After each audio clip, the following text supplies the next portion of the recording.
అందరూ ఏమనుకుంటున్నారు, అల్లా అంటే సాయిబుల్ దేవుళ్ళండి, ఇస్లాం అంటే వాళ్ళ మతం.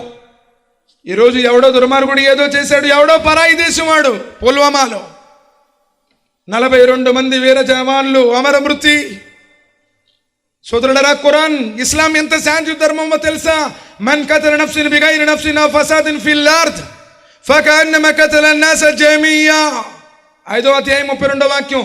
ఎవడైనా కారణంగా ఒక మానవుడిని చంపితే వాడు భూమండలంలో ఉన్న మానవులందరినీ చంపినంత పాపం. ఈరోజు ముస్లింల పేర్లు పెట్టుకొని వాళ్ళు పెట్టుడు కట్టాలండి, టెంపరవరీ టోపీలు. వాళ్ళు ముస్లింలు కాదు. ఎవరైతే మారణ హోమాన్ని సృష్టిస్తారో, నా ప్రవక్త, అంతిమ ప్రవక్త, శాంతి ప్రవక్త, ప్రపంచానికి కారుణ్యం కోసం పంపబడినటువంటి ఆ ప్రవక్త ఏమంటాడో తెలుసా? అసలు మీరు యుద్ధాన్నే కోరుకోకండి, శాంతిని కోరుకోండి. మీరు యుద్ధాన్నే కోరుకోకండి, శాంతిని కోరండి. 23 సంవత్సరాల జీవితంలో ఆయన ఏనాడు ఎవరిని చంపలేదు. 13 సంవత్సరాల మక్కా జీవితంలో బంధువులే పీక్కుని తిన్నారు. నాన్న వాళ్లే కాదు అని ఆయన్ని చంపాలనుకున్నారు. తనను నమ్మి తన సిద్ధాంతాలను అనుసరించినటువంటి వారిని చిత్రహింసలకు గురి చేశారు, ఎందరినో చంపారు.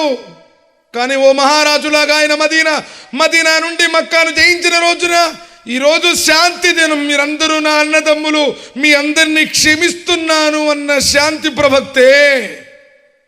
ఆ ప్రవక్తను అనుసరించే వాళ్ళు ఈ రక్తపాతాలను సృష్టించడం, ఈ నరమేధాన్ని సృష్టించడం ఘోరమైనటువంటి పాపం. సోదరులారా, వాళ్ళని చూసి వీళ్ళు ఏమనుకుంటున్నారు? మరి నిజంగా వాళ్ళు సాయిబుల్లాగే ఉన్నారు, వాళ్ళకు కూడా గడ్డాలుండే, టోపీలు ఉండే, వాళ్ళు తీవ్రవాదులు. సోదరులారా, ప్రవక్త ముహమ్మద్ సల్లల్లాహు అలైహి వసల్లం వారు చెప్పారు, నీ పొరుగు వాడు ఆకలితో ఉంటే నువ్వు కడుపు నిండా తింటే నిజమైనటువంటి విశ్వాసివి కాదు. చివరికి ప్రవక్త ముహమ్మద్ సల్లల్లాహు అలైహి వసల్లం వారు అంటున్నారు, పచ్చని చెట్లను కూడా నరకండి, ఏ కారణం లేకుండా. చెట్టు నరకటం కూడా ప్రవక్త ఒప్పుకోలేదు. సోదరులారా, దారిలో ఉన్నటువంటి గాజు పెంకు, ముళ్ళు, రాళ్ళు తొలగించండి, మీ పాపాలు క్షమించబడతాయి.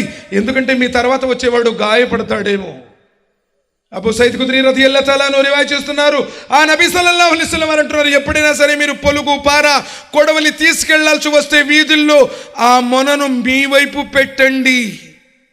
ఎందుకంటే మీ పక్క వచ్చే వారికి అది గీసుకోవచ్చు. సోదరులారా, పక్కవాడికి ఒక చిన్న గీటు కూడా పడటం ఇష్టం లేనటువంటి శాంతి ప్రవక్త ముహమ్మద్ సల్లల్లాహు అలైహి వసల్లం. ఎవరు చెప్పారండి ఇస్లాం అంటే తీవ్రవాదం అని? ఇస్లాం ఉగ్రవాదానికి వ్యతిరేకం. ఇస్లాం తీవ్రవాదాన్ని తీవ్రంగా ఖండిస్తుంది. ఇస్లాం శాంతియుత జీవన విధానం. కానీ ప్రజలకు ఎలా తెలుస్తుంది? ఎలా తెలుస్తుంది సోదరులారా? దైవ గ్రంథాన్ని చెప్పకపోతే. ఆ ప్రవక్త ముహమ్మద్ సల్లల్లాహు అలైహి వసల్లం వారి పవిత్రమైనటువంటి జీవిత చరిత్రను తిరిగేయండి. ఎక్కడ నరమేధానికి, మానవ సంక్షేమానికి విరుద్ధంగా ఒక్క ఆజ్ఞ లభించదు. పోనీ ఖురాన్ గ్రంథాన్ని చదవండి, విమర్శించడానికైనా. మానవ కళ్యాణానికి విరుద్ధంగా ఏ ఒక్క ఆజ్ఞ జారీ చేయబడలేదు. 6236 శ్లోకాల్లో అన్ని మానవ సంక్షేమానికి సంబంధించినటువంటి పథకాలే తప్ప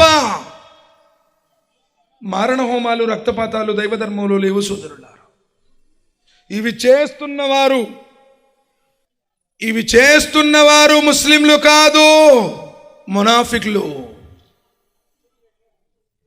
వారు మానవ సంక్షేమాన్ని ఇష్టపడేటువంటి ప్రియులు కాదు. ముస్లిం అన్నవాడు ప్రేమించేవాడు, తన ప్రాణాన్ని పణంగా పెట్టి పక్కవాడికి సాయం చేసేవాడు, ప్రాణాలను కాపాడేవాడే కానీ ఎన్నటికీ ప్రాణాలను తీసేవాడు ముస్లిం కాదు. సోదరులారా, ఇది శాంతి ధర్మం. ఎందుకు ఇప్పుడు మనం చెప్పుకుంటున్నామే, ఇంత అపురూపంగా నిన్ను తయారు చేశాడే, నీ ప్రాణం పోసిన వాడు ఆయనైతే నువ్వెవడు ప్రాణం తీయటానికి? లా ఇక్రాహ ఫిద్దీన్, దైవ ధర్మంలో నిర్బంధం లేదు. 750 కోట్ల మందిలో నాస్తికుల్లేరా? మరి ఆ పైవాడు చూడడం లేదు, దేవుడే లేడు అంటున్నారు వాళ్ళు. మరి వాళ్ళకి గాలి ఆపడం లేదా ఆయన? వాళ్ళకి నీళ్ళు ఆపడం లేదా ఆయన? ఆయన ధర్మం గురించి నిర్బంధం చేయడానికి నువ్వెవడు? లా ఇక్రాహ ఫిద్దీన్, దైవ ధర్మంలో నిర్బంధం లేదు అంటున్నాడు అల్లాహ్ సుబ్హానహు వ తఆలా.